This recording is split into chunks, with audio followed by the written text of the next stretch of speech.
Como ya he dicho en pasados vídeos, la técnica de los controladores, quienes crean la historia del humano y el control mental con las religiones y otros sistemas, utilizan campañas de desprestigiación hacia aquellos que son un peligro para ellos. Aquellos que poseen conocimientos o las claves para escapar de esta Matrix son colocados como insignificantes personajes, que no merece la pena indagar en ellos, personas no gratas o pecadores y sucios espiritualmente que serán recordados por esto. Este es el caso de María Magdalena. La religión ha propagado una imagen de María Magdalena que no corresponde con la realidad. Ha ultrajado su nombre, nos han mentido deliberadamente al alimentar una imagen distorsionada y vejatoria de María Magdalena. Y lo que es más grave, ha tolerado durante miles de años que la comunidad cristiana mantuviese la creencia falsa de la vulgar prostituta arrepentida en contra de las enseñanzas que Jesús nos ofreció. En la Biblia nunca se menciona directamente a María Magdalena como prostituta, ni tan siquiera se menciona que alguna María lo fuera, pero aún así se creó un falso pasado a partir de débiles razonamientos bíblicos e históricos de aquella época. El nombre de María Magdalena proviene de María la de Magdala, nombre arameo de la ciudad de origen de Magdalena, identificada a su vez con la ciudad pesquera de Migdal Nunaya del Talmud. A partir de esto y del texto judío sobre la ciudad de Magdala llamado Lamentaciones, que se narra el juicio de Dios y la destrucción de la ciudad por considerarse ciudad de paganismo y fornicación, se establece un paralelismo entre ambos hechos, que unido a la interpretación del Evangelio de Lucas 8, 2, 4, otorgan finalmente el rol de pecadora a María Magdalena.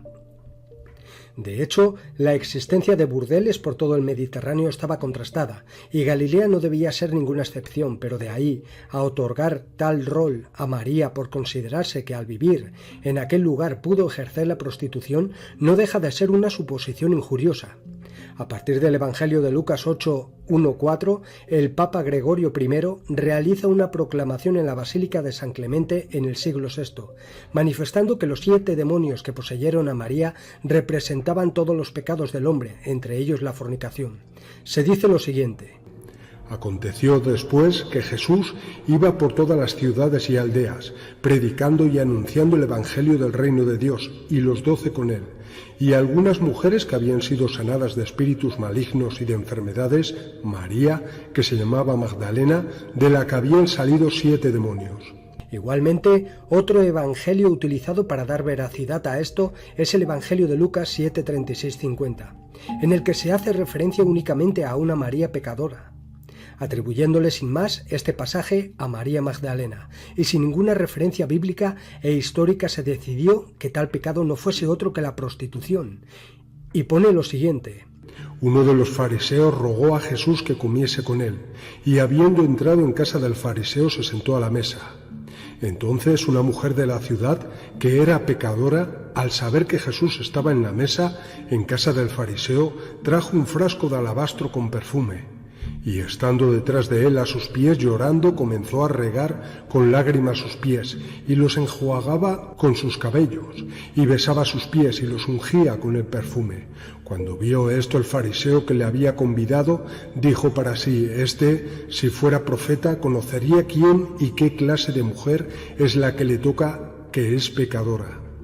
Si se estudia bien la Biblia, María Magdalena aparece nombrada en los acontecimientos más importantes de la vida de Jesús, y tras su muerte adopta un papel protagonista. Aparece en la crucifixión, en el entierro, y es parte fundamental de la resurrección. Esto sería difícil de explicar si no hubiese sido alguien muy importante en la vida de Jesús. A pesar de ello, no se indica en ninguna parte de la Biblia qué relación tenían entre ambos. El Nuevo Testamento ha pasado por muchos procesos de edición y traducción, donde se han manipulado datos importantes sobre María Magdalena. ¿Pero por qué se trata así a María Magdalena?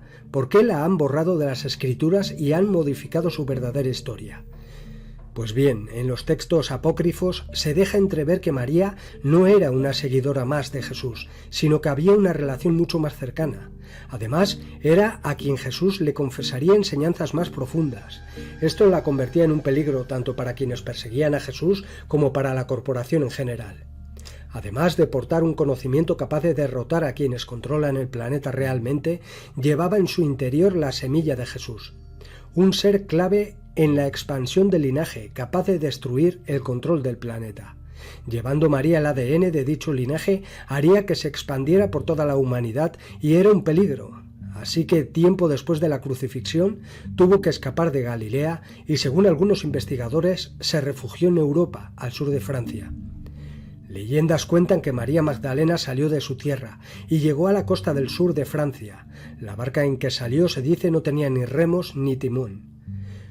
Una de las leyendas cuenta que la barca se dirigió a una isla llamada Ratis en la costa de Galia, el lugar de un templo dedicado a la diosa en sus formas de Cibele, Artemisa e Isis. Ratis se convirtió en Santa María de la Mar, el lugar donde, según la leyenda, desembarcó María Magdalena junto con Lázaro, María de Betania, que algunos la conectan con la misma María Magdalena, Salomé, la madre de Juan, Maximino y José de Arimatea. Los personajes varían según las leyendas. Por eso se cree que allí, en Santa María de la Mar, desembarcaron 3 Marías: María Magdalena, María Salomé y María Jacobi. Desembarcó también una niña llamada Sara, un nombre que quiere decir princesa en hebreo. Dicen que Sara, de tez morena, fue la hija de María Magdalena y de Jesús. Las Marías se separaron para llevar el Evangelio a otros lugares. María Magdalena se fue a la Provenza, donde predicó y convirtió a muchos de sus habitantes.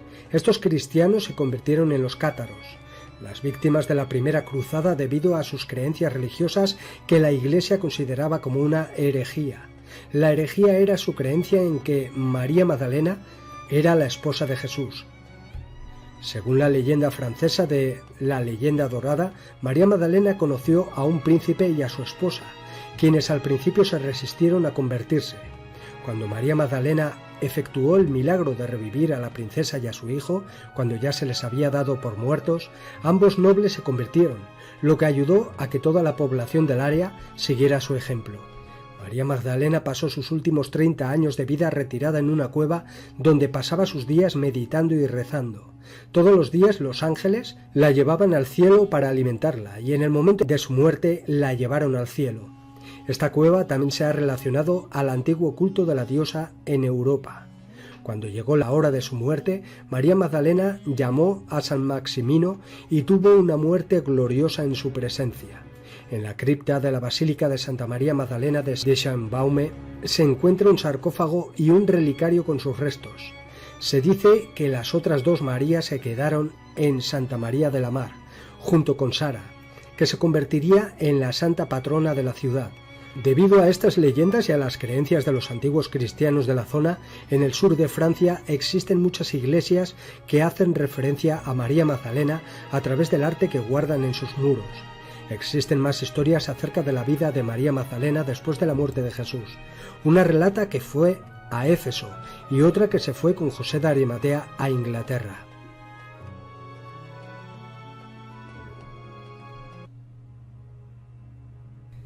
Existe un conocimiento sobre el linaje de Jesús encriptado en cuadros, iglesias, catedrales, estatuas, etc., que varios grupos y subgrupos de poder lo mantienen en secreto. Todo aquel que ha intentado filtrar dicha información ha sido eliminado. La corporación va buscando a dicha línea de sangre por todo el planeta. Quienes forman parte de dicho linaje están protegidos por grupos que desde hace milenios han resguardado este secreto. Son grupos que protegen a la humanidad, algunos rebeldes que escaparon de la corporación para realizar dicho trabajo. Uno de estos grupos fueron los cátaros, que protegían al Santo Grial, que no es otra cosa sino el linaje de Jesús. Para los cátaros no había un solo Dios, sino que existían 2 realidades opuestas, el bien y el mal, y 2 divinidades irreconciliables, Dios y Satanás. El primero era el creador del mundo espiritual, del alma, y el segundo había creado todo lo material, el mundo y sus criaturas. El espíritu vivía prisionero en los cuerpos de los humanos, atado por los deseos y las pasiones. Jesús era un ser puramente espiritual que vino a la tierra para proporcionar un bautismo que garantizaba la salvación, el consolamentum, que se había ido transmitiendo desde entonces mediante la imposición de manos.